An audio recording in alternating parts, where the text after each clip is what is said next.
안녕하세요. 여러분의 건강한 삶을 위한 공간 이야기를 전달해 드리겠습니다. 오늘은 공간이 치료다라는 주제로 회복을 위한 정신건강시설 디자인의 새로운 패러다임을 함께 탐구해 보고자 합니다. 특히 과학적 근거에 기반한 치유 환경 구축 전략에 대해 자세히 알아보겠습니다. 우리가 흔히 접하는 전통적인 정신건강시설의 공간은 오히려 스트레스를 증폭시키는 경향이 있습니다. 물리적 환경은 종종 치료의 목표를 저해하고 환자들에게 스트레스, 불안, 심지어 공격성을 유발하는 원인이 되기도 합니다. 환경은 결코 수동적인 배경이 아닙니다. 환자의 회복과 직원의 안전에 직접적으로 영향을 미치는 능동적인 변수입니다. 핵심 통계에 따르면 정신과 병동 간호사의 62%가 매년 신체적 폭력을 경험한다고 하니 그 심각성을 알 수 있습니다. 여기서 중요한 것은 단순히 공간이 넓고 좁은 공간 밀도가 아니라 사회적 밀도가 문제의 핵심이라는 점입니다. 공간 밀도는 환자 1인당 총면적을 의미하는데요. 아무리 넓은 공간이라도 비효율적인 설계로 인해 혼잡하게 느껴질 수 있습니다. 반면 사회적 밀도는 접근 가능한 공간, 즉 방 하나당 환자 수를 의미합니다. 다인실이나 공용 욕실과 같이 높은 사회적 밀도는 프라이버시와 통제권을 제한하여 환자의 스트레스를 극대화합니다. 특히 긴 복도는 갈등과 스트레스가 자주 발생하는 주요 장소로 꼽힙니다. 슬라이드의 그림에서 보시듯 전통적인 복도형 구조는 높은 사회적 밀도를, 현대적인 포드형 구조는 낮은 사회적 밀도를 보여줍니다. 이러한 문제 인식에서 시작하여 디자인 철학은 통제에서 회복으로 대전환을 맞이하고 있습니다. VA 디자인 가이드는 증상 통제와 안정 그 이상을 목표로 희망, 치유, 존중의 메시지를 전달하는 새로운 비전을 제시합니다. 시설의 목표는 단순히 환자의 증상을 관리하는 것을 넘어 개개인의 잠재력을 최대한 발휘하도록 돕는 것이 되어야 합니다. 핵심 인용처럼 시설 디자인은 환자가 자신과 치료진 그리고 의료 시스템에 대해 갖는 믿음, 기대, 인식에 직접적인 영향을 미치기 때문입니다. 그렇다면 치유 환경을 만들기 위한 3대 핵심 원칙은 무엇일까요? 첫째, 회복 지향입니다. 이는 희망과 의미를 찾고 개인의 잠재력을 극대화할 수 있는 환경을 조성하는 것을 의미합니다. 둘째, 치료적 풍요입니다.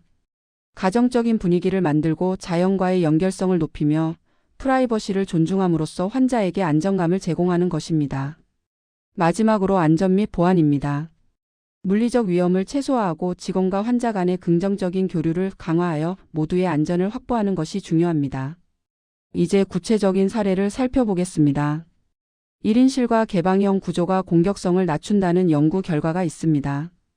2018년 얼리치 연구진의 보고에 따르면 1인실 비율이 71%이고 사회적 밀도가 낮은 새로운 병원은 기존 병원에 비해 환자 폭력 발생률에서 극적인 개선을 보였습니다.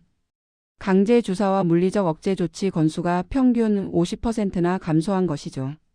이러한 연구 결과를 바탕으로 VA 가이드가 제시하는 이번 병동의 핵심은 긴 복도를 없애고 중앙 간호 스테이션을 중심으로 환자 공간을 배치하는 포드형 설계입니다.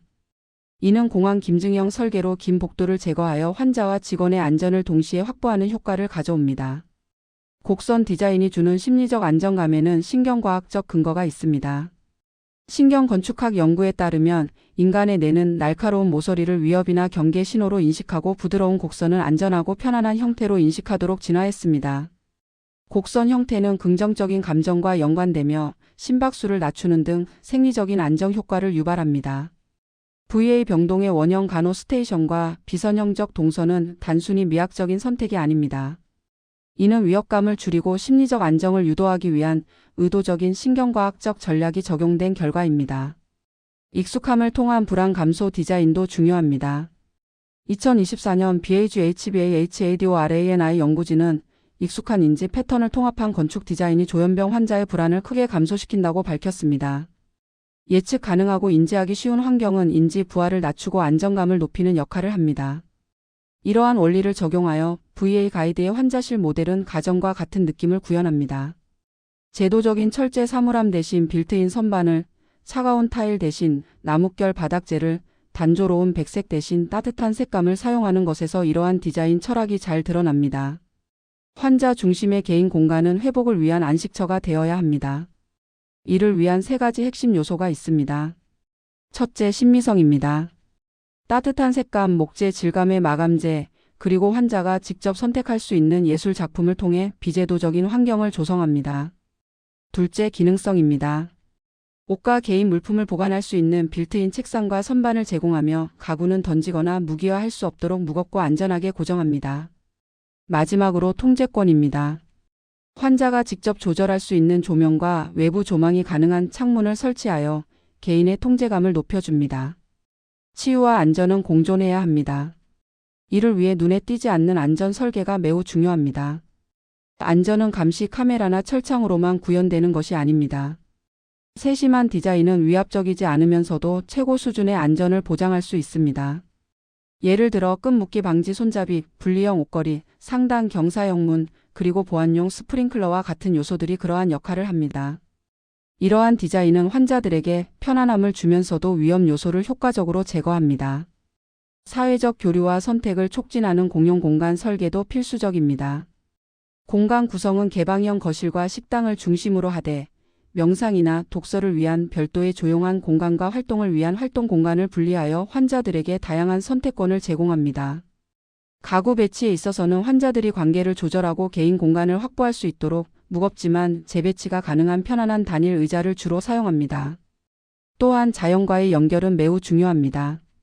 외부 정원으로 바로 이어지는 시각적, 물리적 접근성을 확보하여 스트레스 감소와 심리적 회복을 돕습니다. 이러한 회복 중심 디자인 원칙은 입원 병동을 넘어 모든 정신건강 서비스 공간에 적용되는 통합 철학을 가집니다. 다양한 치료 환경에 맞게 조정되어 일관된 치유의 메시지를 전달하죠.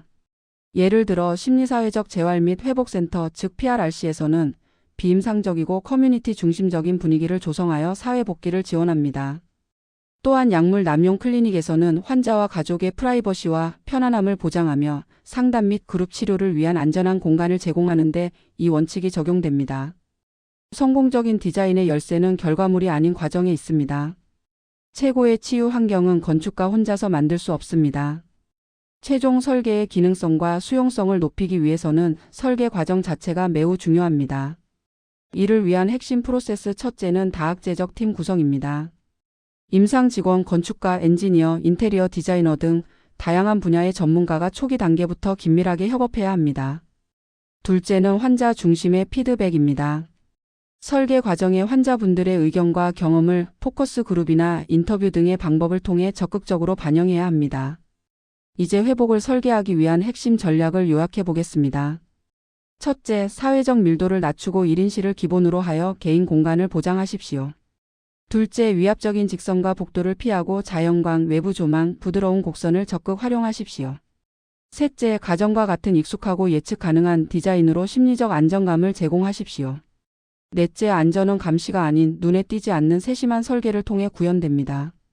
마지막으로 설계 초기부터 임상팀과 환자를 참여시키는 협업 프로세스를 구축하십시오.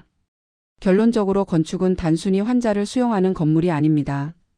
환자의 회복 여정에 함께하는 가장 강력한 치료 도구 중 하나입니다. 과학적 근거와 세심한 디자인을 통해 우리는 정신건강시설을 진정한 치유와 회복의 공간으로 변화시킬 수 있습니다. 경청해 주셔서 감사합니다.